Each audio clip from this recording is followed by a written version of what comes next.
सभी को जय मसीह की। प्रभु का धन्यवाद देता हूँ कि प्रभु ने आपके बीच में आने का समय दिया है। और अजीज़ों, मैं कुछ बात आपके बीच में रखना चाहता हूँ जिनको आपको जानना बहुत ही ज़रूरी है।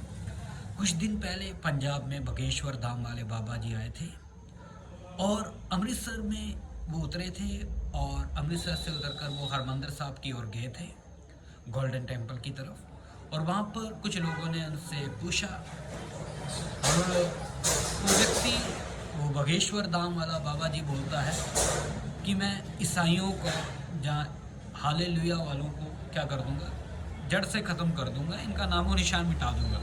ध्यान से आप इस बात को समझ लेना।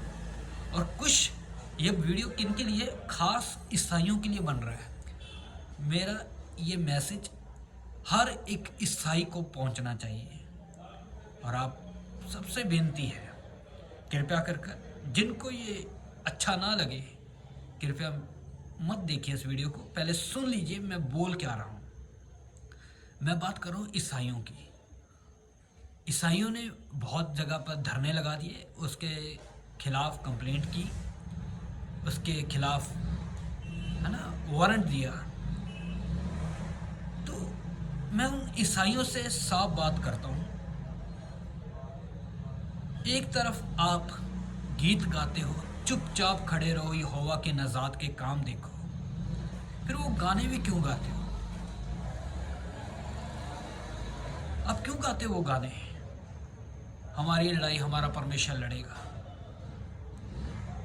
फिर उल्टा आकर आप धरना लगा रहे हो, चक्का जाम कर रहे हो, हड़ताल कर रहे हो, और उस व्यक्ति के ऊपर क्या कर रहे हो, है ना, वारंट दे रहे हो, पर्चा दे रहे हो। तो मैं आप सबको बताना चाहता हूँ, मेरे अजीज़ों, मेरे भाइयों, मेरी बहनों, ये बातें होना बहुत अनिवार्य, क्योंकि वचन पूरा होगा। प्रभु यीशु ने बोला हुआ वचन है, इस संसार के लोगों ने मुझसे वैर रखा, तुमसे भी रखेंगे। फिर आप क्यों नहीं इन बातों को सहते? पतरस बोलता है हमें बहुत आग में से होकर निकलना है। आप शायद जानते नहीं होंगे, पहली शताब्दी की कलीसिया प्रेरितों के काम में हम देखते हैं कितने मसीहों को सताया गया, मारा गया, जलाया गया, काटा गया, भूखे शेरों के आगे डाला गया। और आपको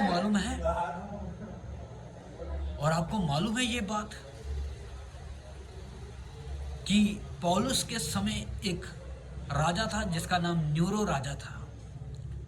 वो बहुत खतरनाक राजा था, सनकी राजा था, और बहुत से मसीह विश्वासियों को मारता था। वो अपने महल में बैठता था, अपने बगीचे में बैठता था, और ऐसी बल्ब या ऐसा रोशनी नहीं जगाता था। वो मसीह लोगों के हाथों को बांधकर, उनको कमर के बल खड़ा कर कर, उनकी कमर के ऊपर मिट्टी का तेल डालकर आग जला देता था, और उस आग की रोशनी से वो जश्न मनाता था। ऐसा था वो राजा। इसलिए मेरे प्यारे, मेरे अजीजों, ये घटनाएं होना बहुत जरूरी है, क्योंकि इनमें से जो चुने हुए हैं वो इधर रहेंगे, जिनको नहीं चुना वो तितर बितर हो जाएंगे। और मैं आपको बताना चाहता हूँ, जब बगेश्वर धाम वाले बाबा जी ने ये बयान दिया ना, और मैं भी प्रभु से प्रार्थना कर रहा था, हे प्रभु ये समझ जल्दी आए, ये समझ जल्दी आ जाए, ताकि आज जो भीड़े चर्चों में भर भर के बैठी है ना, जो चर्च बनाकर बैठे भर भर कर लोगों को, उनमें से पता तो चले असली कौन है, नकली कौन है। जो नकली है वो दौड़ जाएगा। जब आरएसएस वाले, बजरंग दल वाले डंडा लेकर खड़े होंगे ना, वो सीधा ही बोलेंगे कर यीशु का इनकार, और कईयों के पसीने छूट जाएंगे और कई भागेंगे। ये कहेंगे हमें जाने दो, हमें अपने धर्म में जाने दो वापस। इसलिए अगर आप मसीह लोग हो, ईसाइयों, बात सुन लीजिए कान खोलकर। आप फिर अपने चर्चों में गाना भी मत गाइए, चुपचाप खड़े रहो और यहोवा की नजात के काम देखो। क्यों गाते हो ऐसे गाने? गाना गाने का मकसद क्या है?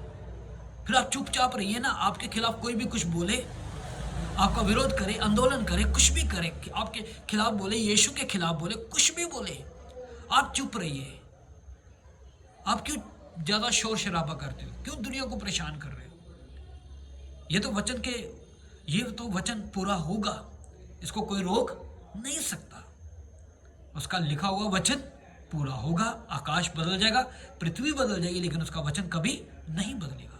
इसलिए मेरी बातें जिनको समझ आ रही है, वो मैं उनसे बेनती करता हूँ कि आप नम्र बने और वचन को और भी अच्छी तरह से जान सके। और जो नहीं मानते, मैं उनके लिए यही साफ बोलता हूँ, अभी तक उन्होंने परमेश्वर को नहीं जाना और ना ही उन्होंने अभी तक मुक्ति के कार्य को जाना है। तो सभी को प्रेज़ द लॉर्ड, सभी को जय मसीह।